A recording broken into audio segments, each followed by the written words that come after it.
Not only does the Great Sand Dunes National Monument bring Colorado a beautiful sight to marvel over, it brings many benefits to the state.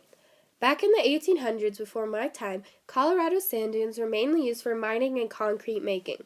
In the late 1850s, many Americans migrated to southwest Colorado with high hopes to strike it rich during the Colorado Gold Rush. Although many didn't find the extreme wealth they were looking for, this area of Colorado stayed populated. Towns near the Great Sand Dunes began to pop up. A thriving town called Alamosa, located in the San Luis Valley near the Sangre de Cristo Mountains and the Great Sand Dunes, was home to many early Coloradans.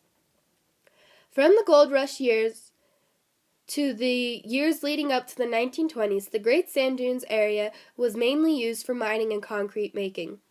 Due to the abundance of sand and gravel, it was suited perfectly for these two professions. As time passed, Alamosa residents began to view the Great Sand Dunes as a source of pride. Now here's where I, Herbert Hoover, come into the picture. During my term as the 31st President of the United States, an issue involving the Great Sand Dunes arose.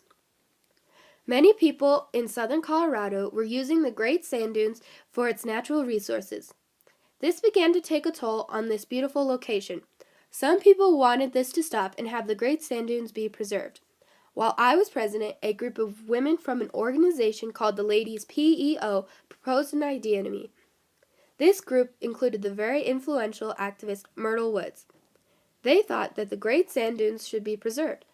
They told me that the best way to do this would be to make the Great Sand Dunes a national monument. Now I had a tough decision to make. To keep the Great Sand Dunes open to mining, or to make it a national monument. After thinking it through, I decided that mining and concrete making would bring a profit to the state of Colorado. The Ladies PEO countered that by telling me that making it a national monument would bring the state tourism revenue. This argument greatly impacted my choice. It was the year 1932, and I, as president, had to make a choice. Keep the now booming mining industry, or keep the unknown prosperity of tourism. My final choice was to make the Great Sand Dunes a national monument. Now they can be enjoyed for their wondrous beauty and bring money to our nation.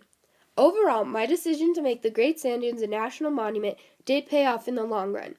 The diverse wildlife and ever-changing dunes will be preserved for generations to come.